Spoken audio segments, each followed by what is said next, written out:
अस्सलाम वालेकुम नाजरीन, आज आपके सामने फिर एक नई वीडियो के साथ, क्योंकि बहुत सारे दोस्तों के फ़ोन आ रहे थे कि अब इलेक्शन का वक्त अनाउंस हो गया है, इससे रियल एस्टेट से क्या ताल्लुक़ है इसका और रियल एस्टेट पे इसके असरात क्या होंगे। तो सबसे पहली बात यह है कि इसका रियल एस्टेट से गहरा ताल्लुक़ है।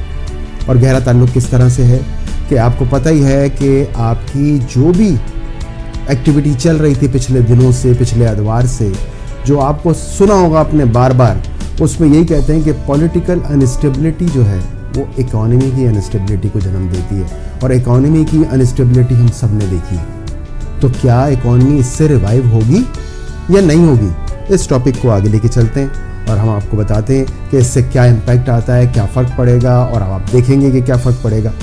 कुछ तज्जिया मेरा इस सिलसिले में ये है कि आपने जिस वक्त इलेक्शन होंगे, इलेक्शन होने के बाद एक स्टेबिलिटी आएगी, पॉलिसीज़ के अंदर आएगी, और जब पॉलिसीज़ में आएगी तो फॉरेन पॉलिसी के साथ साथ इकोनॉमी के अंदर आएगी, क्योंकि आप जो मेजर्स लेते हैं वो 5 साल को सामने रख के लेते हैं। उसके अंदर जब आएगी और इलेक्शन के बाद होगा ये, तो इलेक्शन से पहले क्या होगा? इलेक्शन से पहले ये जो घुटन का माहौल होता है, जो लोगों का रोज़गार बंद हो गया है, किसी का कोई काम नहीं चल रहा, चाहे वो आपका कोई जूलर हो, चाहे वो आपका गाड़ियों का शोरूम हो, चाहे आपका कुछ भी हो, तो काम बिल्कुल जमूद का शिकार है। ये कैसे बेहतर होगा? तो बेहतर इस तरह से होगा कि आज जब अनाउंसमेंट हो जाने के बाद, जब लोग इलेक्शन को कम्पीट कर रहे होंगे, जो इलेक्शन लड़ रहे होंगे, वो इलेक्शन में जाने के लिए उनको क्या क्या चीज़ों की ज़रूरत पड़ती है। जब ये चीज़ें होंगी तो इसके असरात क्या होंगे। उनको ज़रूरत पड़ती है सबसे पहले तो पेनाफ्लेक्स वालों का काम चलेगा, इसके अलावा प्रिंटिंग प्रेस वालों का काम चलेगा, क्योंकि उनके बैनर्स बन रहे होंगे, उनके बड़े बड़े बिलबोर्ड के ऊपर लग रहे होंगे। उसके अलावा प्रिंटर का काम चलेगा, कागज़ का काम चलेगा, इंक का काम चलेगा, और इसके साथ साथ जब आप देखेंगे तो साउंड सिस्टम वाले आ जाएंगे। जब जलसे होंगे, साउंड सिस्टम होगा, लाइटें होंगी, कैटरिंग वाले हो गए, कुर्सियाँ, कनातें, स्टेज वाले हो गए। इन सारी चीज़ों के अंदर इवेंट मैनेजर का काम बढ़ेगा।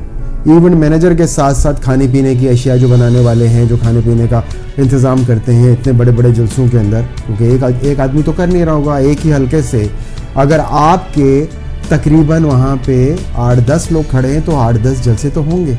इन सारी चीज़ों में जो जो चीज़ें इस्तेमाल होती हैं वो तमाम चीज़ें, उसके अंदर बड़ी गाड़ियाँ भी आ गई, तो शोरूम वालों का भी काम चलेगा। तो उससे फ़र्क क्या पड़ेगा?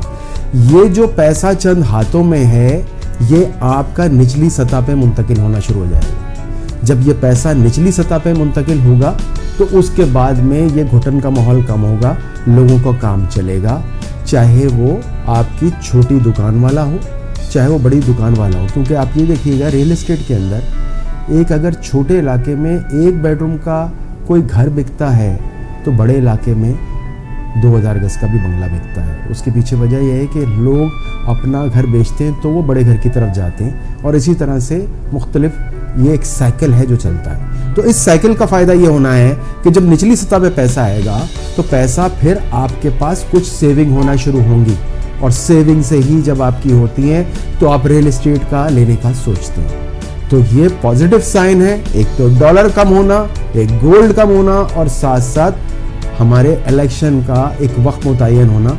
इन सारी चीज़ों से पॉजिटिव ये निकलता है कि रियल एस्टेट का यही वक्त है लेने का। इसके बाद रियल एस्टेट के अंदर काफ़ी पॉजिटिव आपको इम्पैक्ट आता हुआ नज़र आएगा। तो एक दफ़ा फिर आप सबका बहुत शुक्रिया जो आपने इतनी बड़ी तादाद के अंदर हमें ईमेल भी की, हमें फ़ोन भी किया, हमें व्हाट्सएप किया, और फिर हम एक नए टॉपिक के साथ आपके सामने हाज़िर होंगे। जब तक के लिए अपने भाई को इजाज़त दीजिए। फ़ी अमानिल्लाह।